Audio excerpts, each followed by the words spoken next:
الحمد للہ رب العالمین والصلاة والسلام علی الانبیاء والمرسلین اعوذ باللہ من الشیطان الرجیم بسم اللہ الرحمن الرحیم رب اشرح لی صدری ویسر لی امری واحلل عقدۃ من لسانی یفقہوا قولی واجعل لی وزیرا من اہلی۔ محترم سامعین، السلام علیکم ورحمۃ اللہ وبرکاتہ۔ الحمدللہ، قرآن پاک کا مطالعہ ہمارا جاری ہے۔ سورہ النساء کی آیت نمبر 152 تک ہم پڑھ چکے ہیں۔ آج انشاءاللہ آیت نمبر 153، 154 اور 155 پڑھیں گے۔ اعوذ باللہ من الشیطان الرجیم، بسم اللہ الرحمن الرحیم۔ یسألک اہل الکتاب ان تنزل علیہم کتابا من السماء۔ تم سے سوال کرتے ہیں یہ اہل کتاب والے کہ ان کے اوپر آسمان سے کوئی کتاب نازل کر دی جائے۔ اب یہاں پہ یسألک کا لفظ استعمال ہوا ہے۔ یسألک عام طور سے سوال کرنے کے حوالے سے، پوچھنے کے حوالے سے استعمال ہوتا ہے، جیسا آتا ہے کہ فاسألوا اہل الذکر ان کنتم لا تعلمون، پوچھو اہل ذکر سے اگر تمہیں علم نہیں ہے۔ لیکن یسألک سوال کرنے کا جو لفظ ہے، یہ ایک ڈیمانڈ کے معنی میں بھی آتا ہے، جیسے کہ سوالی کو سائل کہا جاتا ہے، سوال کرنے والا آتا ہے، فاما السائل فلا تنہر، کہ سوالی آئے تو اس کو جھڑکو نہیں۔ تو کچھ جو سوالی جو ہوتا ہے وہ ڈیمانڈ کر رہا ہے، تو کچھ مانگ رہا ہوتا ہے۔ تو یہاں اس مفہوم کے اندر استعمال ہوا ہے کہ تم سے یہ اہل کتاب جو ہے یہ ڈیمانڈ کر رہے ہیں، سوال کر رہے ہیں، یہ مانگ رہے ہیں کہ ان کے اوپر آسمان سے کوئی ان کے سامنے کتاب نازل ہو جائے۔ یہ ان کی ایک ڈیمانڈ تھی کہ یہ جو آگے بتا رہے ہیں جی، ایک کر کے ٹکڑے ٹکڑے میں بات کر رہے ہیں، کبھی یہ آ گیا جی، کبھی یہ حکم آ گیا، کبھی یہ حکم آ گیا، تو آسمان سے لکھی لکھائی کتاب کیوں نہیں نازل کر دیتے؟ کہ یہ پیغمبر ہیں تو کتاب آسمان سے لکھی لکھائی پوری کتاب نازل کر کے دکھائیں، پھر ہم مانیں گے۔ جیسے کہ موسیٰ علیہ السلام کے جو ان کو تختیاں نازل ہوئی تھی، وہ تختیاں لے کے آ گئے تھے، تو یہاں پوری کتاب کی انہوں نے ڈیمانڈ کی کہ پوری کتاب لکھی لکھائی نازل کریں، پھر ہم مانیں گے۔ ایسے کیا ہے؟ تو اللہ تعالیٰ فرمایا کہ فقط سألوا موسیٰ اکبر من ذالک۔ تو یہ ڈیمانڈ تو کچھ بھی نہیں ان کی، انہوں نے تو موسیٰ علیہ السلام سے اس سے بڑی ڈیمانڈ کر دی تھی، کیونکہ یہ ڈیمانڈ تو وہاں پہ پوری ہو گئی تھی۔ ان سے تو نہیں یہ کہہ سکتے تھے کتاب لکھی لکھائی لو، ان کے پاس تو تختیاں تھی لکھی لکھائی، انہوں نے لا کے دے دی تھی تختیاں اللہ کی طرف سے احکامات جو تھے۔ کیونکہ مسئلہ یہ تھا کہ ڈیمانڈ یہ اس لیے نہیں ہے کہ وہ تحقیق کر رہے ہیں تو سوال ہو رہے ہیں۔ ایک تو ہے تحقیق کے لیے سوال کرنا، ایک ہوتا ہے صرف ہٹ دھرمی کے لیے، نہ ماننے کے لیے حجتیں قائم کرنا، یہ نہیں تو یہ کر دو، یہ نہیں تو یہ کر دو۔ یہ اس قسم کے سوالات کیا کرتے تھے۔ موسیٰ علیہ السلام سے انہوں نے اس سے ہی بڑا سوال کر دیا، کیونکہ یہ ڈیمانڈ پوری ہو چکی تھی۔ انہوں نے موسیٰ علیہ السلام کیا ڈیمانڈ کیا؟ اللہ تعالیٰ فرما رہا ہے کہ انہوں نے اس سے بھی بڑی ڈیمانڈ کر دی تھی۔ وہ کیا کہا تھا کہ فقالوا ارنا اللہ جہرۃ، انہوں نے کہا تھا اللہ تعالیٰ کو ہمیں ظاہری آنکھوں سے دکھاؤ، سامنے سے لا کے دکھاؤ کہاں ہے اللہ، یعنی کہ اخیر کر دی۔ ان کے معجزات بڑے بڑے تھے، چھوٹی موٹی ڈیمانڈ تو ان کی پوری ہو چکی تھی آلریڈی، لیکن مسئلہ یہ تھا کہ ڈیمانڈ تھی نہ ماننے کے لیے، کوئی ماننے کے لیے نہیں تھی، کہ اپنے کوئی ڈاؤٹ کو کلیئر کرنے کے لیے نہیں تھی۔ ڈاؤٹ تو تھا ہی نہیں، بات تو واضح ہوتی تھی، انبیاء جو معجزات دکھاتے تھے بات تو واضح ہو جاتی تھی اس سے، لیکن ماننا نہیں ہوتا تھا۔ تو آخری درجے کی یہ ڈیمانڈ کر دی کہ اللہ کو سامنے لا کے کھڑا کر دو، ہم سامنے سے دیکھیں اللہ کو، یہ ہے اللہ، پھر ہم مانیں گے۔ اب یہ وہ ڈیمانڈ تھی جو کہ قطعی طور پہ کی صورت پوری نہیں کی جا سکتی تھی۔ اللہ کو سامنے سے دیکھنا تو کسی کی بس میں نہیں ہے۔ موسیٰ علیہ السلام خود نہیں دیکھ سکے تو وہ دوسروں کو کیا دکھاتے تھے؟ وہ انسان کے وہ اتنی حیثیت نہیں کہ وہ اللہ کو سامنے سے دیکھ سکے۔ تو انہیں بس ماننا نہیں تھا، اس لیے وہ ڈیمانڈ رکھتی جو کہ پوری نہ ہو۔ تو انہوں نے کہا کہ اللہ کو اپنے سامنے سے دکھا دے۔ تو اللہ فرمایا کہ فَأَخَذَتْهُمُ الصَّاعِقَةُ بِظُلْمِهِمْ، تو ان کے ظلم کی وجہ سے، ان کے اندھیرے کی وجہ سے ان کو صاعقہ بجلی نے، کڑک نے آ پکڑا ان کو، اللہ کی طرف سے کہ عذاب ان کے اوپر نازل ہو گیا۔ تم کیا ڈیمانڈ کر رہے ہو؟ ہر چیز سامنے کر دی۔ تو اللہ فرمایا کہ ثُمَّ اتَّخَذُوا الْعِجْلَ مِن بَعْدِ مَا جَاءَتْهُمُ الْبَيِّنَاتُ، پھر انہوں نے واضح نشانیاں آ جانے کے بعد بھی انہوں نے ایک بچڑے کو پکڑ لیا، استخذ العجل، عجل کو انہوں نے پکڑ لیا۔ اب یہاں پہ عجل کے لفظ کے ہم تھوڑا سا غور کر لیں کہ یہ عجل کا لفظ جو ہے عین جیم اور لام سے بنا ہوا لفظ،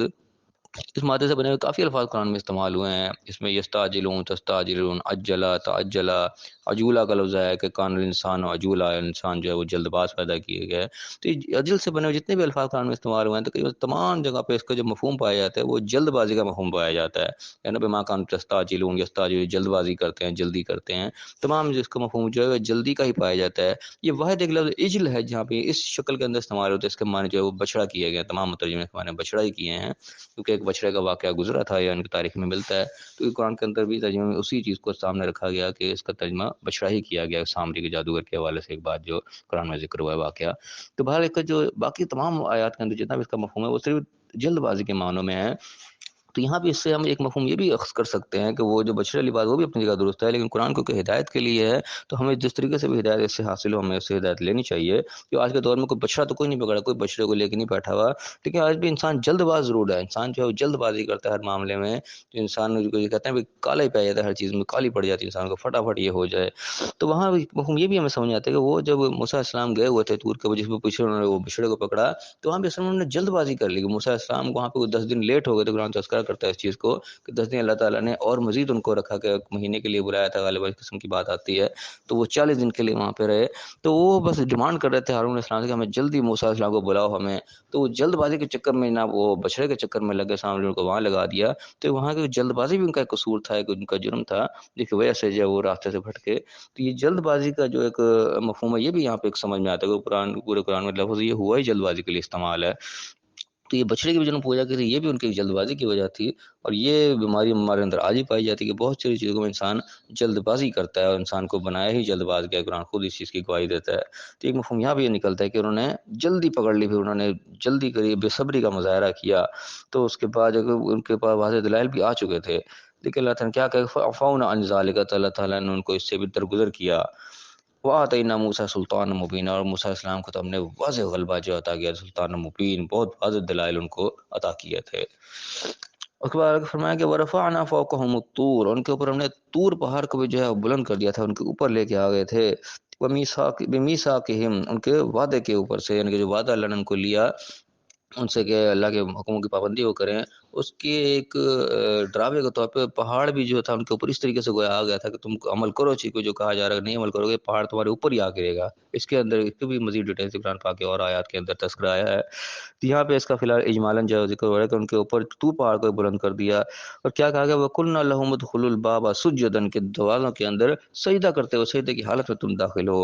سجدہ نہیں کہ سرنڈر کرتے ہوئے داخل ہو جو شہر کے اندر تمہیں داخل ہونے کو کہا جا رہا ہے۔ وَقُلْنَا لَهُمْ لَا تَعْدُوا فِي السَّبْتِ، اور ان کے لیے یہ بھی ہم نے کہا کہ تم سبت کے دن کو زیادتی نہ کرنا، حد سے نہ بڑھنے، ان کے لیے حد مقرر کی گئی سبت کے دن کے حوالے سے، ہفتے کے دن کے حوالے سے۔ اب سبت کا دن بھی جو عام طور پہ ہفتے کے معنی میں استعمال ہوتا ہے، سیچرڈے کے معنی میں، لیکن سبت کا لفظ بھی جو قرآن میں مختلف انداز سے استعمال ہوا ہے، تو لغت بھی جس طریقے سے اس بارے میں بتاتی ہے، اس کا بھی جو مفہوم سمجھ میں آتا ہے کہ سبت کا اصل معنی جو ہے وہ ایک چھٹی کے ناغہ کے دن کے، اللہ تعالیٰ نے ان کے لیے ناغہ کا دن مقرر کیا تھا کہ اس دن تم نے مچھلیاں نہیں پکڑنی، کیونکہ وہ سمندر کے کنارے رہتے تھے، ان کا کاروبار یہی تھا، مچھلیاں پکڑا کرتے تھے وہ، تو ان کے ایک ٹیسٹ کے طور پہ اللہ تعالیٰ نے آزمائش کے طور پہ ان کا چھٹی کا دن مقرر کیا کہ تم اس دن کام نہیں کرو گے، آرام کرو گے، یعنی کہ وہ یا تو اللہ کے لیے تم صرف وہ عبادت کے لیے اس دن کو مخصوص کر لو گے۔ تو ایک سبت کا دن کہا گیا، چھٹی کا دن، ناغے کا دن، آرام کا دن، یعنی کہ اس دن کام کاج کوئی نہیں ہوگا، کاروبار کوئی نہیں ہوگا، گویا کہ وہ مچھلیاں نہیں پکڑو گے اس دن۔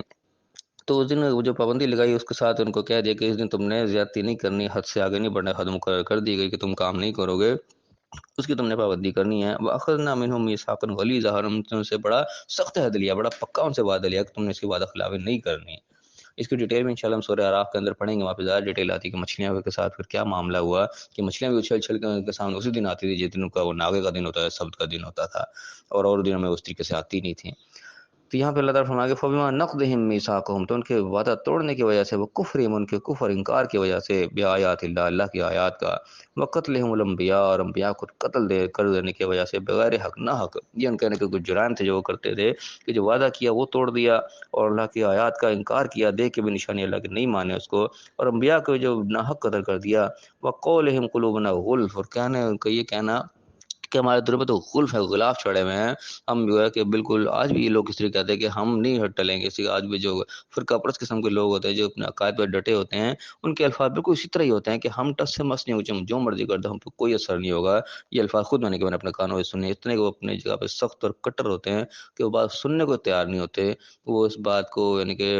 ایڈمٹ ہی نہیں کرتے کہ ہم بھی غلط ہو سکتے ہیں، ہمارے اندر بھی کوئی کوتاہی ہو سکتی ہے، بالکل اٹل ہوتے ہیں۔ اسی قسم کے الفاظ کے قلوبنا غلف کہتے ہیں کہ ہمارے دل پہ غلاف چڑھے، ہم پر کوئی اثر نہیں ہوگا تمہارا، حتیٰ کہ وہ انبیاء کو قتل کر دیتے تھے۔ اس وجہ سے اللہ نے کیا کہ بل طبع اللہ علیہا بکفر، اس کفر کی وجہ سے اللہ نے تباہ کر دیا ان کو، یعنی کہ مہر لگا دی ان کے اوپر، اسٹمپ کر دی ایک طرح کی، فلا یؤمنون الا قلیلا، تو بات کو وہ مانتے ہی نہیں ہیں مگر بہت تھوڑی، نہ ان کی اپنی مرضی کو مان لے تو مان لے ورنہ انکار ہی کرتے ہیں۔ وجوہات اللہ نے بتا دی کہ وعدے توڑنا، جو اللہ وہ خلاف کرنا، اللہ کے آیات کا انکار کر دینا، اور انبیاء کو بھی جو اللہ کا پیغام جو پہنچا رہے ہیں ان کو بھی ناحق جو ہے قتل کر دینا۔ اب یہاں پہ اللہ تعالیٰ نے لفظ استعمال کیا کہ بل طبع اللہ علیہ، اللہ تعالیٰ نے مہر لگا دی، تباہ کر دیا۔ اب یہ تباہ کا بھی لفظ قرآن پاک میں استعمال ہوا مہر کے حوالے سے ہی، اور یہ ختمہ کا بھی لفظ ہے، ختم اللہ علیہ قلوبہم کے آتے ہیں، تو یہ بالکل ایک جیسے الفاظ یہاں پہ طبع اللہ علیہ بکفرہم، یا طبع اللہ کئی الفاظ کے اندر ختم اللہ علیہم آتا ہے، تو دونوں ایک جیسے مفہوم کے آتے ہیں کہ اردو میں ہم کے لیے بس مہر کا لفظ استعمال کر لیتے ہیں، لیکن عربی میں دو الگ الگ لفظ اللہ نے استعمال کیے، اور اس طرح انگلش میں بھی دو الگ الگ لفظ استعمال ہوتے ہیں، ایک آتا ہے اسٹمپ، ایک آتا ہے سیل، دونوں کے یعنی کہ مفہوم ایک طرح سے اسٹمپ کو مہر کو کہہ دیتے ہیں اور سیل بھی مہر کو کہہ دیتے ہیں.